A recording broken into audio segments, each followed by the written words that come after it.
and welcome to the very first episode of the Quercus Fiber Company podcast. My name is Sydney, and I'm coming to you from Chicago, Illinois, US of A.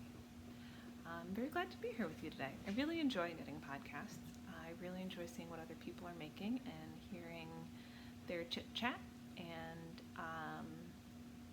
I'm really happy to be joining the club, and I don't think there can be too many of them. So here we are. I'm going to talk to you about some knitting stuff, some, I don't know, maybe other making stuff. We'll see if I ever spread my wings. And probably some food. We do like food. We being myself, my fiance, and our dog, Pearl, who I'm sure you will see herein. I am pretty sure I could not make one of these podcasts without a little Pearl in it. She is Pearl, P-U-R-L, not P-E-A-R-L. It just seemed more appropriate, and she responds to it well. She can't spell, but she knows. She knows. I've been a knitter for 10 years, since college. Yes, a very fun college activity. My friends taught me. My grandmothers are very lovely women, were very lovely women. They're not very crafty though. They've got other skills, but no, they didn't teach me to knit. My college friends did, and it was a lot of fun, and I stuck with it, and here we are. So let's get started. Yeah, what am I wearing? It's 1.5 million degrees outside, and we are very lucky to have some airco, and the dog hates the heat. So it's a moderate temperature inside, and I am wearing probably my single most worn knit ever, and that is the Morning Fog cardigan from, I think, the Lina magazine number 2, but I will check. I'll put notes in the thing below because that's what people do, and it's wonderful. This is my first cardigan, one of, I think maybe my second sweater. It's knit in an old Madeline Tosh BFL. And it's got all these glorious speckles. My partner calls it camo, but it's not. It's just, it's similar, but it's different. It's not camo. But it's got some lovely colors in it, as you can tell, and it's incredibly soft. It's so wonderful. I know in the pattern calls for you to hold 2 strands of mohair together, and I didn't have 2 strands of mohair, so I didn't do that. And I love it. I love it so much. I used the needle size that it called for, so it's a very loose, drapey knit. And it's got these really lovely jadeite buttons that I found at an antique store. They're so wonderful. They're so good. The buttonholes are absolutely nonsense. I can't button it at all. It doesn't, nothing lines up.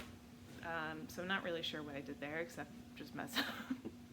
But it still works. I can get maybe 3 of 9 to look okay, but I can't do more than that. So I think that's pretty funny. And I love it. I wear this all the time, every day. I didn't make this with the intention of it being an oft-worn knit, but it is. And I love it. And I will probably make another one. I have, I think, a few more skeins, another sweater's worth of this Madeline Tosh BFL from, I think it's discontinued. It was from a very long time ago. And in fact, I turned the airco off so that it doesn't interrupt me, and now it is too hot. So here we go. I'm wearing some bibs today. I am not talented enough yet to make my own clothes, so that's not what you're here for, I hope. You're here for coffee and knitting. This is my Jessica Cooper Ceramics boob mug. It's my coffee mug. I love it. I hope you're here for boobs. Oh, these boobs, no other boobs. This is going great. So do you guys want to hear about some recently finished objects? I mean, I guess this is my first episode. I could show you literally anything and pretend like it's recently finished. But I won't. I won't lie to you today. I really won't, I promise. So my first finished object, I'm looking at my notes because I do want to try to pronounce this correctly. There's a pronunciation guide in the pattern. And if someone would like to offer me a correction, I would gladly accept it. But based on the pronunciation guide and the pattern, I believe this is called the Assookinakii Cowl.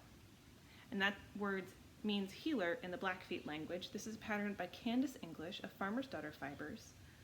It has not yet been released. I am a graciously grateful test knitter for Candice, and it's oh god, it's so good. It's so good. It's so good.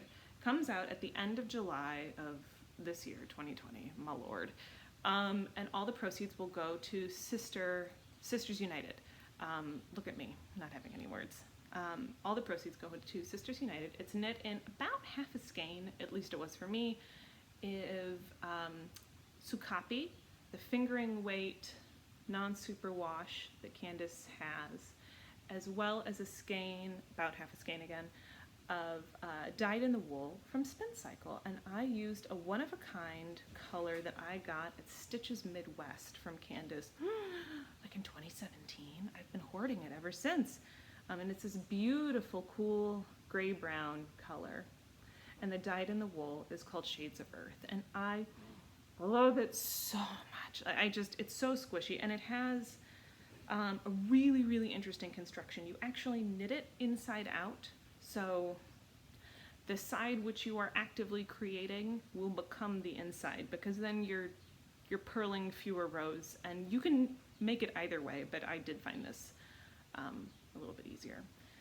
It's so easy. It's so easy. I knit this in less than 3 days. I just couldn't put it down.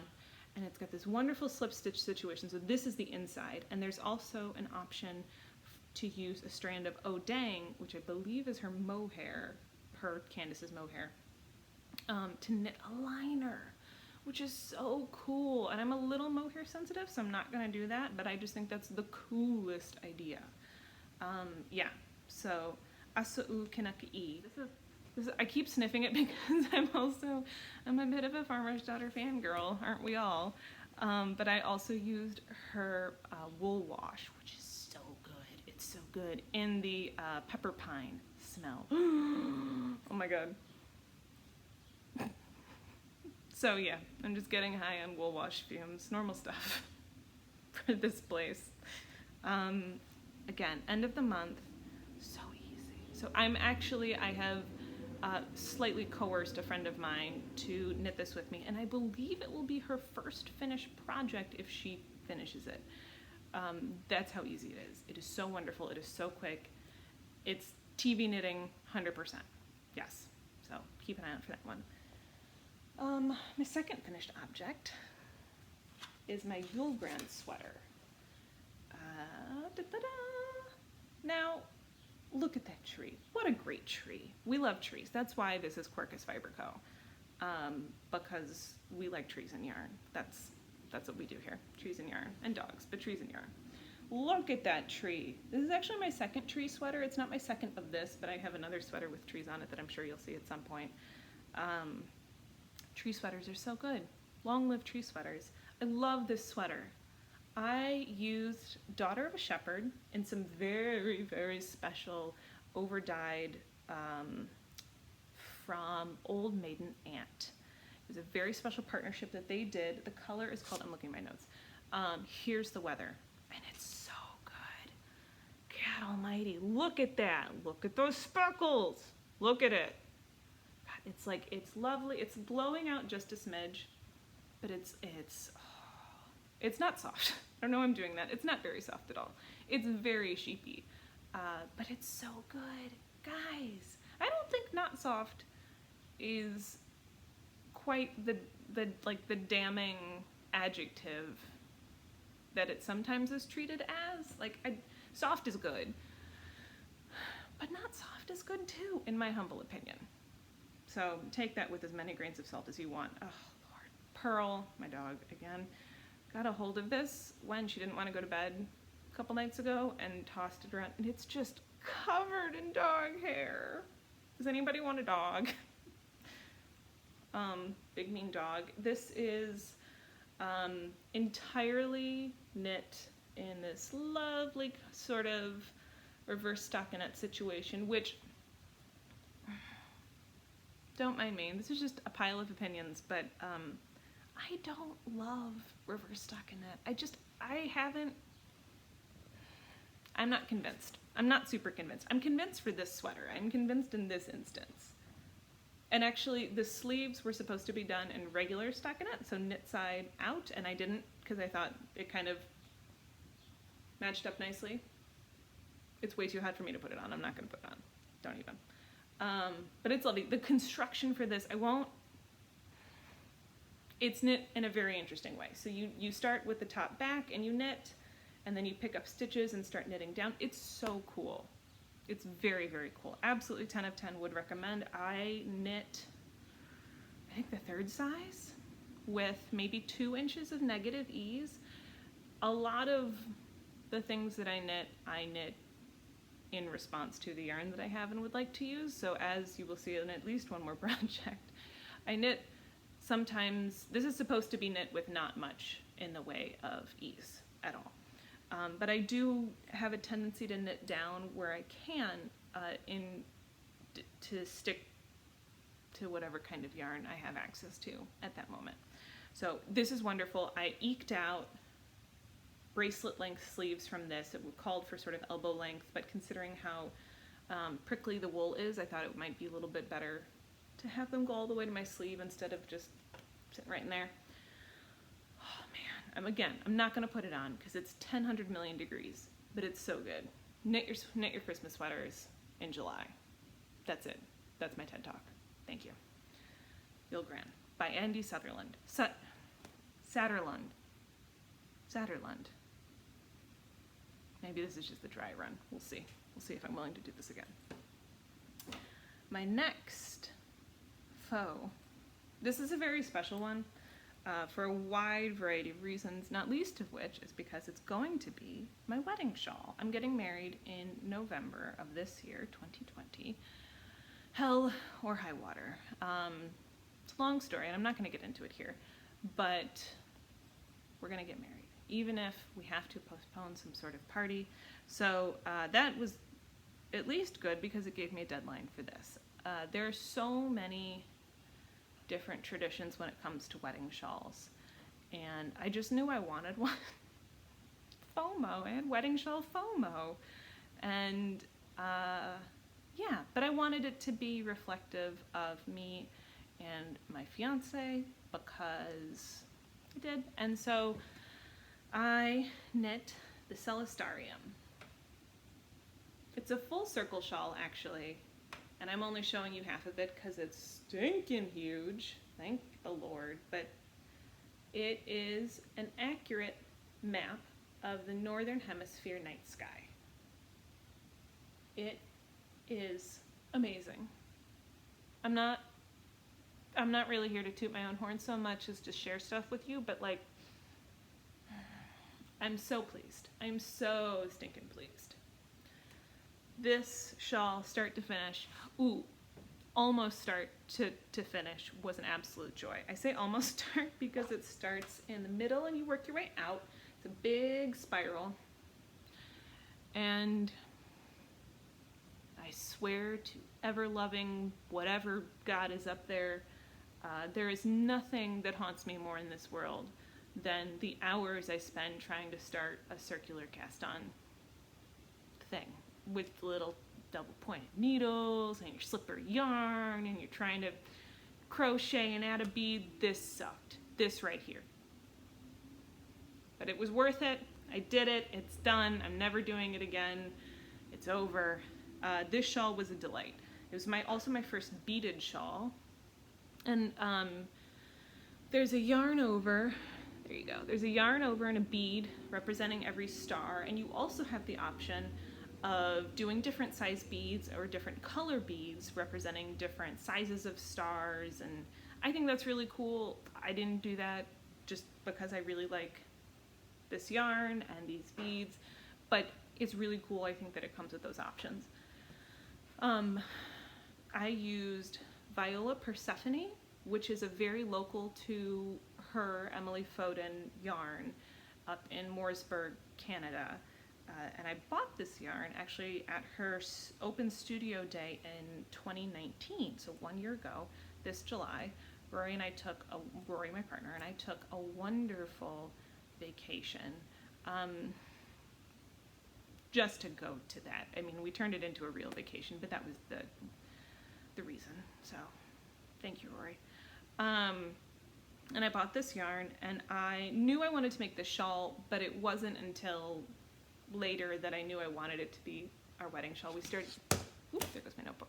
We stayed at a wonderful Airbnb, and we stayed out watching the stars, and it was so clear and so wonderful. Just being out in the country in the summer, it was perfect. And so I am incredibly pleased with this entire situation. Circular shawls are a little hard to wear, which is not, again, a criticism, just an observation. But I love it. I love it so much. And I added a little border, little lace border. There's so many different options for this border. People have done so many really cool things. And actually, there's a particular edging that somebody wrote, a particular lace edging, just for this. I didn't do that one, but I just think it's so cool that there are so many options. The pattern calls for a very lovely, very simple garter border. And as you will come to find out, I am a huge advocate for garter stitch. I love garter stitch. I love it so much. But I didn't do that as such. I mean, this is a knitted on lace border, and it is in fact in garter. I'm not gonna lie, I love garter. But it's a lace garter knitted on border. So you pick up and you knit two together and you in and out the whole way around. And I'm sure that made plenty of sense. But I just wanted it to have a little something something. But the border itself is from, I'm sorry, I keep meaning to say that, is from a pattern called the Bresse Hap Wrap, which is a free pattern from Rowan, which I was going to make as my wedding shawl, and I got bored. That's also something you will probably come to see about me and knitting. Sometimes you just get bored. This shawl was never boring. It was sometimes, I don't know, I was gonna say tedious, but it wasn't even tedious. It just, it takes a long time. Because it's an accurate map of the night sky, there are no repeats. So everything is charted and there are no repeats. So you just follow the charts over and over and over and over and over again. And that can be a little hard to follow. I used my iPad and I didn't have too many problems with it, but you do a lot of counting. You need a lot of stitch markers and you do a lot of counting. 100% worth it. Absolutely worth it. This yarn is flippin' incredible. It's a black, but in a, you're not, this is pretty good. It's a black and you can't hardly see it, but there are little tiny blue flecks in it. And it's perfect. It's absolutely perfect.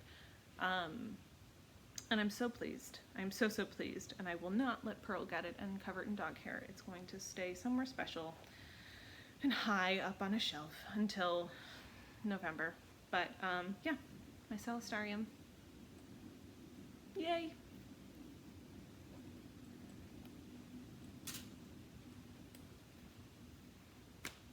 On to whips. My works in progress, which I am keeping, because I know we talk about bags on these things, and my beautiful sister, whoa, it's so big, ah! In my beautiful sister waxed canvas plaid bag. I think it might be called the Outlander bag. Heather, I'm sure you'll correct me, but I think it's an Outlander. I mean, I know it's Outlander themed, but I don't remember the exact name of the bag.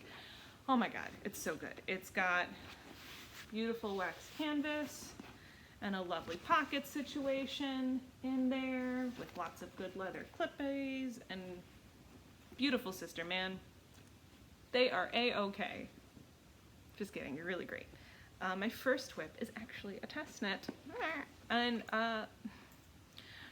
someone, Tyne, said we were allowed to share it, but not the secret sauce. I don't know which part of the pattern is the secret sauce, Tyne, so just kidding. It's all secret and it's all sauce, but I'm going to show you anyway. Little peek. There you go.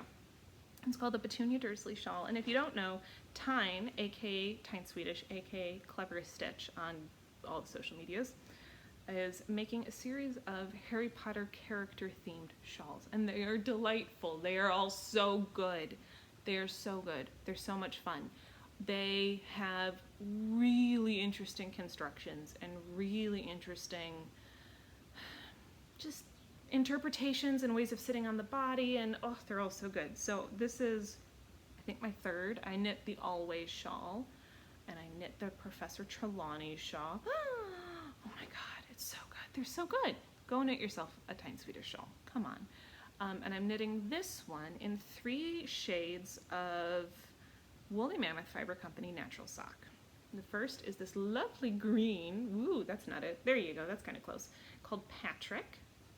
And then 2 one-of-a-kinds, and I'm so sorry. But this is a lovely kind of corally pink and a very natural, that's it. That's the thing that's happening. It's like a nice, slightly yellowy white. And it's wonderful.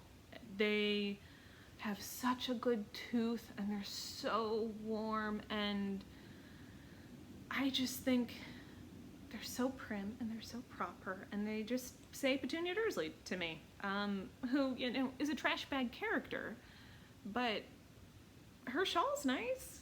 I love it. It's gonna be so good. It's got these interlocking garter and lace panels that go together so well, and I am behind a little on my test knit, so it's a little wimpy timpy, but I am not gonna tell you how you make it, but the construction for this one is so cool, and it's gonna be such a lot. I mean, it's triangle, but it's not a traditional triangle, so 10 of 10, do recommend. Make yourself a Cleverest Stitch shawl, but you can't make this one just yet. I think it comes out in August. Tyne will correct me if I'm wrong. Yeah. So that's my Petunia Dursley shawl. And then my last, I have 5 million whips, but only a couple active whips right now, because I'm pretending like I have self-control. So my last active whip is this one. It is my Eastwind jacket by Emily Foden for, there we go, from her book Knits About Winter, from which I have knit like maybe 5 of the patterns. She's got socks, the snowdrift shawl, 2 pairs of socks, a snowdrift shawl, a soiree, so this will be the 5th, I think. I'm not entirely convinced she didn't write that book for me. It's so wonderful. Patterns are lovely. It's all mohair held double, and softness, and warmth, and coziness, and I love it. I love it so much. So this is the final panel of my Eastwind jacket. I'm knitting it, oh man, I'm gonna get it. I swear to heck. I'm gonna, in 2 kinds of KnitPicks held together for my main color. So the first is this really dreamy Swish DK in Lost Lake Heather, and yeah, that's kind of it. It's got, I mean, I'm doing my best. It's this lovely kind of foresty green with threads running through it of kind of a teal and a yellow and a brown. It's really subtle, but it's really lovely. And then along with this super dark, dark green mohair in Labyrinth. So this is Swish DK, and this is Aloft, their mohair base. And I was gearing up to be a little disappointed actually when the mohair showed up, because this Swish DK I've had for years. It was going to be the Rhiannon sweater from their Celtic Cables, I think, little pamphlet or book, but that just wasn't speaking to me, so it's not. And I was gearing up to be really disappointed because it showed up and it was so dark compared to this really dreamy light green DK that I had, but it's so good. The 2 of them make such an exciting depth of color for me. I regret being disappointed for even a second. It's so good. It's so good. It's got these lovely cables, and it's got this really sweet twisted stitch, and look at me. It's got this really lovely twisted stitch situation. I've seamed up 1/2 of the sweater, and so this is the second back half. It's knit in 4 pieces. You seam it all together, and then you add sleeves. I'm doing mine slightly differently, again, because I had a limited amount of the Swish DK. So I'm actually knitting the first size, which I think will have no ease, and then making a few modifications around the sleeves, etc. It's supposed to be a really oversized jacket, and I just didn't have the yarn for that. So I loved it, and I was going to make it anywho, and I did have the yarn for the first size. So yeah, so that's very exciting, and it's my very first seamed sweater. I figured it out. I figured it out, but I'm not going to say that it was a pleasant journey, and I'm not going to say that I had fun. Yeah, but I figured it out. All I've ever heard about seam sweaters is that isn't it so great that you have these seams and it gives structure to the sweater, and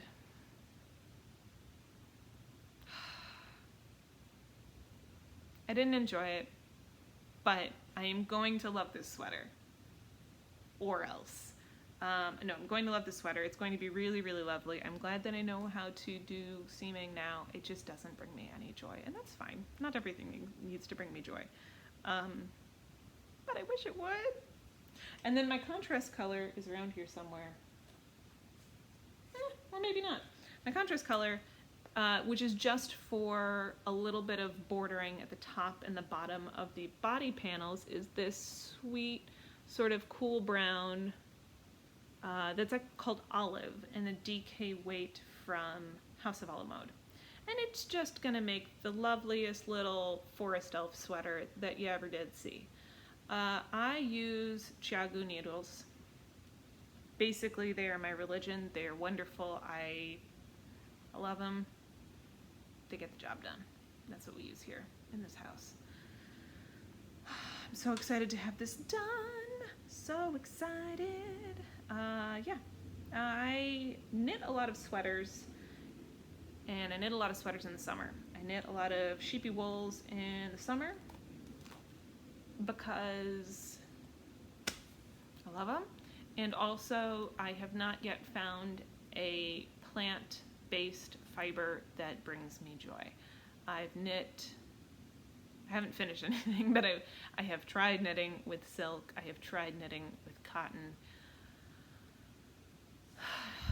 I've tried knitting with some blends. They just, listen, I know that some people love them, and I understand why people love them. I am not saying that you're wrong. I'm just saying that you're wrong. No, I'm just saying that I don't love them. They make my hands hurt so much. So much.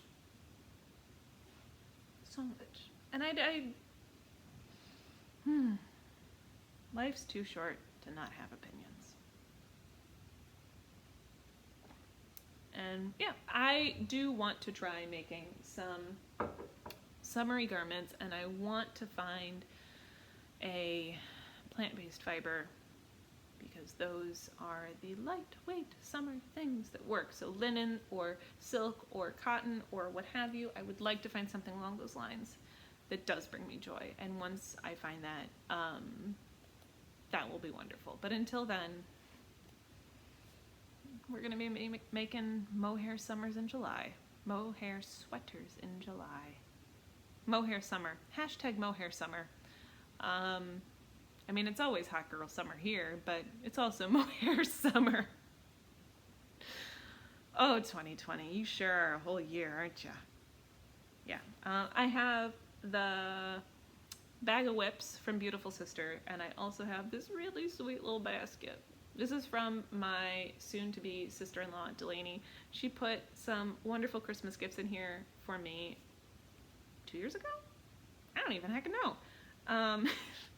And I used the bad stuff that you gave me, Delaney, but I gotta be honest. This bag is the best, or this basket. Look at it. It's so good. It's perfect. It is the perfect size. I love it so much.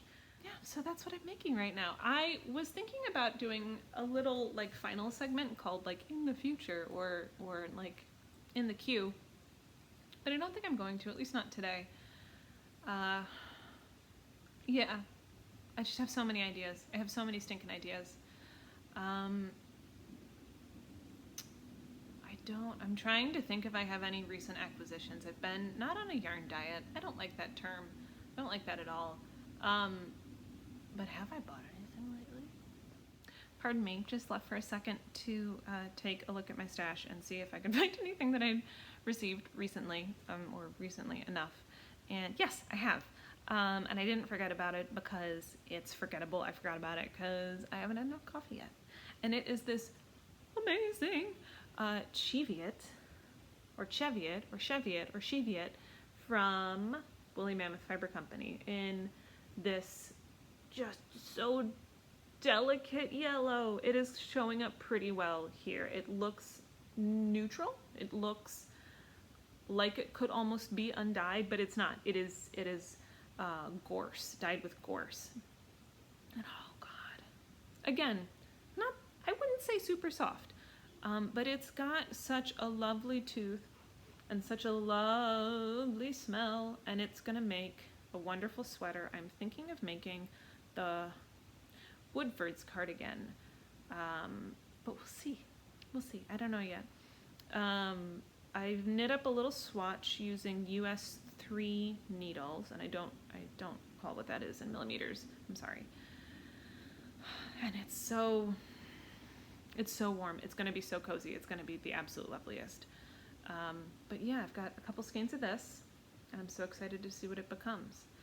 But I also have some secret tests coming up that I'm just going to tease, and those will definitely take priority over anything else. I have a couple obligation knits, which is to say gifts I promised people ages ago and just never did. Including a sweater for my fiance. Someday, one day, maybe. A sweater for my mother, a scarf for my mother.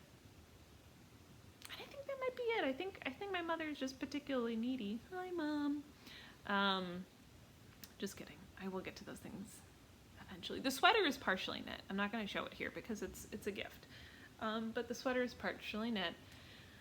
It's just now it's a lot of stockinette in the round, so I gotta do that. But yeah, I did want to tell you, lovely viewer, about a few things that I'm reading, because I do enjoy those segments as well, the knitty and the ready and all the other stuff. So the first book is Braiding Sweetgrass by Robin Wall Kimmerer, and I know everybody's read this book. I'm a little late. I'm sorry. It's so good. Everybody's reading it for a reason. It's wonderful. Oh God, it's so good. And the chapters, the essays are, for my little baby attention span, just long enough. I don't know where my reading comprehension skills have gone. Does anyone else feel that way? So, in case you're watching this in like some far off distant future, it's 2020. I've been at home social distancing for 4 months? For 4 months, since early March. And you would think that being inside of your home for 4 months with little interpersonal contact physically, you would do stuff that you've been meaning to do, and I think that's lovely if you can do that. For some of us, we're just getting by. We're just getting by. So I haven't done a lot of reading. I had plans, didn't we all have plans once? But like that's just out the window. I got a dog. That's pretty great. But so I've been reading this in manageable chunks. It is so good. It is so good. And I have a book on the way called The Rise of the American Conservation Movement, Power, Privilege, and Environmental Protection. I'm so excited about that. I am really, really interested in the overlaps between environmental justice and social justice and racial justice, and I'm really excited for this book. It is being shipped So I'm going to, my goal is to finish this and then read that one. We will see how that works. I am a multiple whips at a time kind of gal, so it would not surprise me if that didn't happen at all. My second, can you hear my dog sighing? Like really dramatically? Like, please, mother, what are you doing?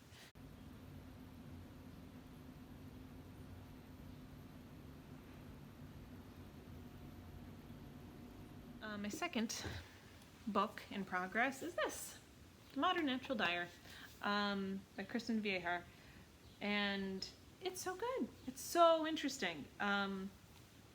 It's got loads of useful information about natural dyeing, and also the pictures are, of course, just a heckin' die for. Whew, I love it.